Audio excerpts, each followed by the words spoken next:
solve large, intractable problems. It's a new venture altogether. Your brain is a wild horse there. Because remember, writing is not a team sport. You are not selling horse carriages when there are cars. I want to be known only as the trusted advisor. More like a tourist. Play to Potential podcast.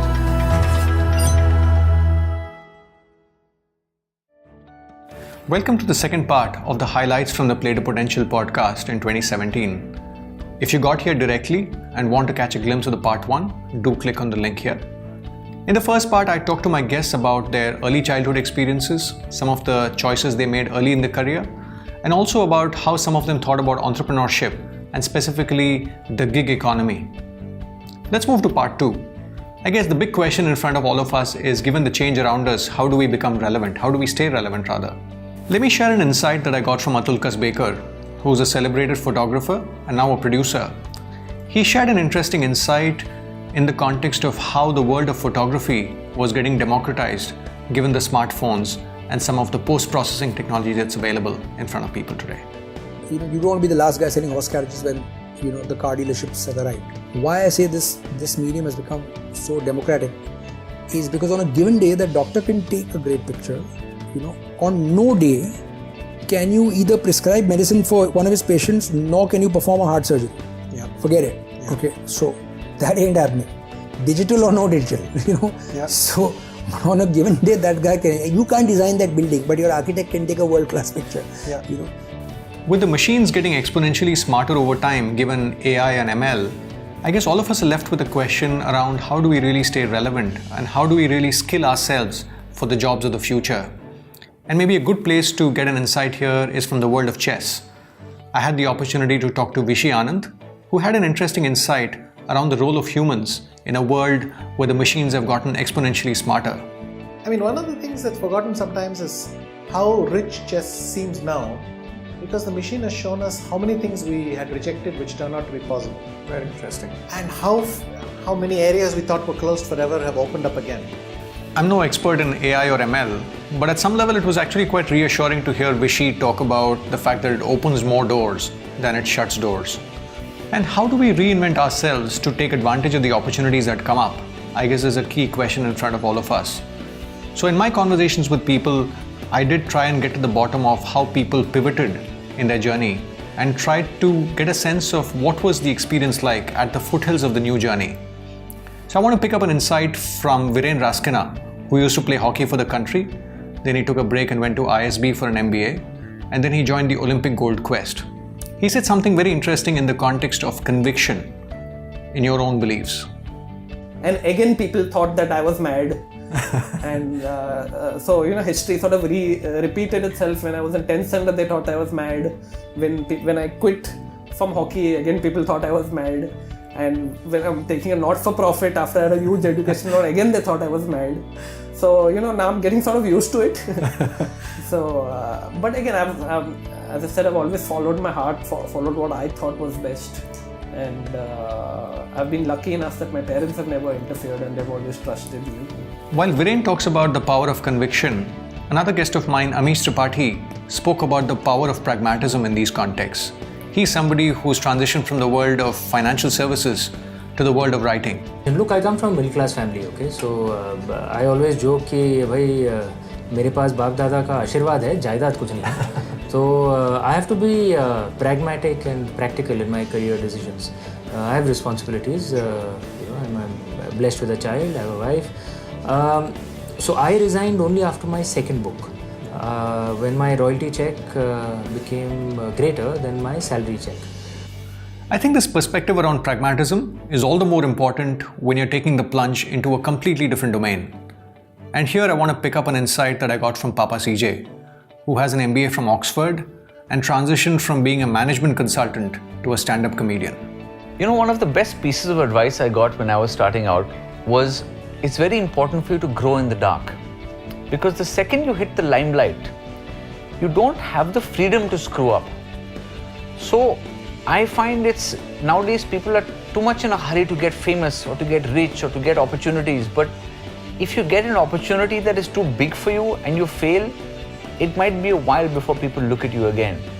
So for me, what I love doing is going away back into the dark, experimenting, growing, trying to come up with something new, and then coming out to present that. I find nowadays people are trying to learn the tricks of the trade before they learn the trade. I guess given the penetration of social media in our lives, dark spots have gotten harder and harder to find.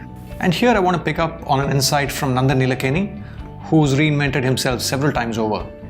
He spoke about the 3D transition that he made when he moved from Infosys to the UID project. I think there are some lessons that you have learned that you can continue to use. But there are some lessons you also need to unlearn. So I think the thing is that it's one thing to transition from running one company to another company. I can be CEO of company X and go to company Y. Sure. And even though they may be in two different industries, the strategic, the business thinking is similar, because in both companies, it's all about increasing revenue, profit, market share, all that stuff. But when you go from business to government, where the parameters of success are very different. True. You have to readjust your scale.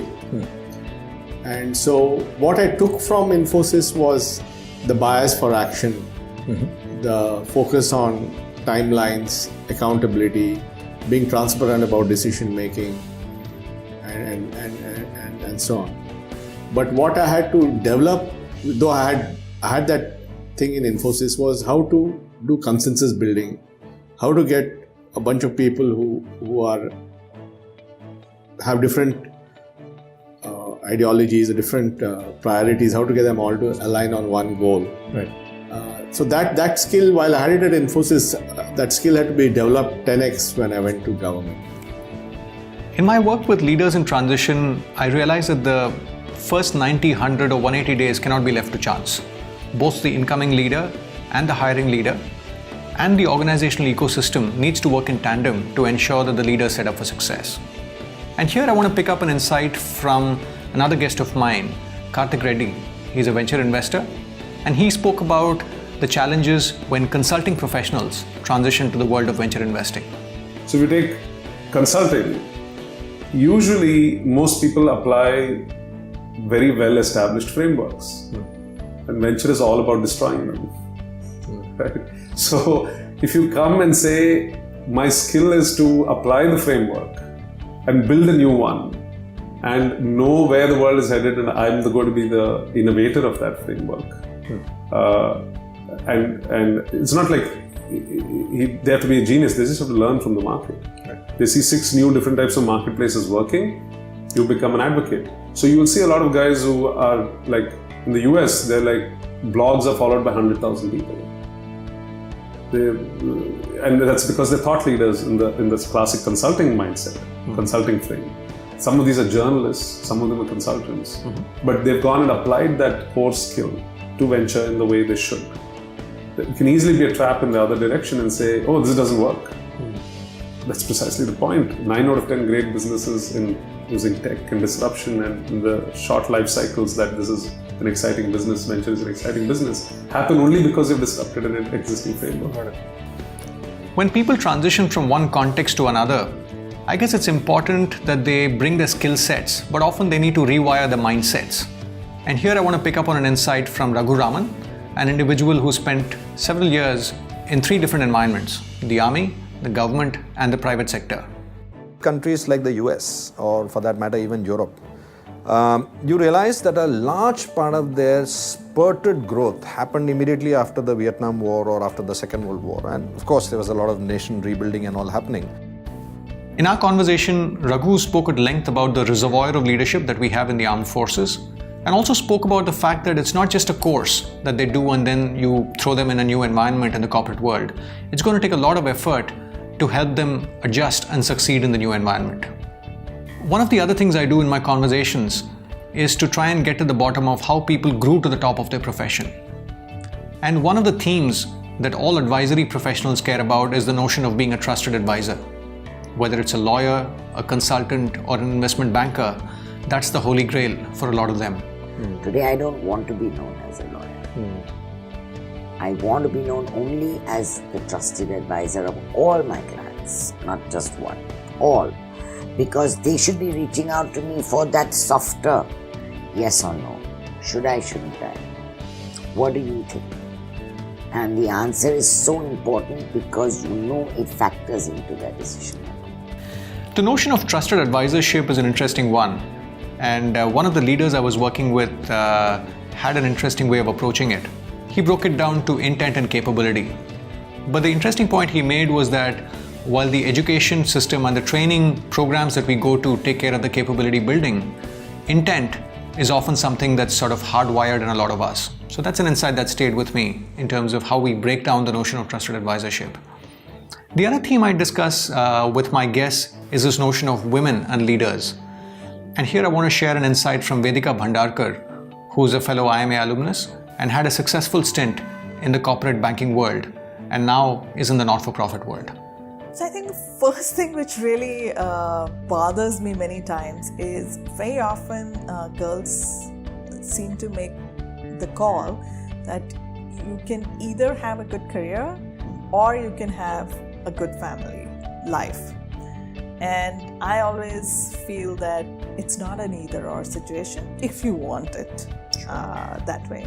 It's certainly possible to do both. It does mean a lot of hard work.